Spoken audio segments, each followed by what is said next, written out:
आपण बघत आहात आवाज कसमादेचा। नाशिक जिल्ह्यातील दिंडोरी येथे घडलेल्या भीषण दुर्घटनेनंतर प्रशासनाने तातडीने कारवाईला सुरुवात केली आहे। कार विहिरीत कोसळून 6 शालेय विद्यार्थ्यांसह एकूण 9 जणांचा दुर्दैवी मृत्यू झाल्याने संपूर्ण राज्यात शोककळा पसरली आहे। या घटनेनंतर प्रशासन खडबडून जागे झाले असून संबंधित विहीर बुजवण्याचे काम तातडीने हाती घेण्यात आले आहे। मात्र हा निर्णय आधी का घेतला गेला नाही असा सवाल आता नागरिकांकडून उपस्थित केला जात आहे। स्थानिक नागरिकांच्या मते जर प्रशासन वेळेत जागरूक झाले असते तर कदाचित हे 9 निरपराध जीव वाचू शकले असते। संबंधित ठिकाणी रस्ता थेट विहिरीसमोर येऊन संपतो तरीही कोणताही सूचना फलक किंवा सुरक्षा उपाययोजना करण्यात आलेली नव्हती। ज्या ठेकेदाराने रस्त्याचे काम केले त्याने साधा इशारा फलक लावला असता तरीही ही दुर्घटना टाळता आली असती अशी भावना व्यक्त होत आहे।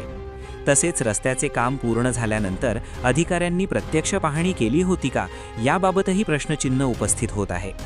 या पार्श्वभूमीवर केवळ विहीर मालकच नव्हे तर तत्कालीन नगरपंचायत प्रशासन आणि संबंधित ठेकेदार यांची जबाबदारी निश्चित करण्याची मागणी होत आहे। या प्रकरणाची निष्पक्ष चौकशी करून दोषींवर कडक कारवाई करण्याची मागणी नागरिकांकडून होत आहे। दरम्यान जिल्ह्यातील अनेक भागांमध्ये रस्त्यांच्या कडेला उघड्या विहिरी असल्याचे समोर येत आहे।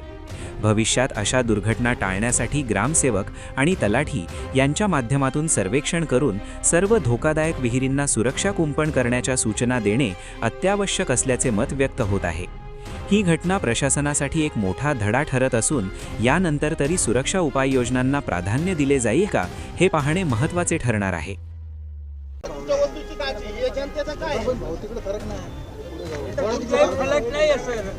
जागा घेतली त्याला पण गेट आहे विहिरीला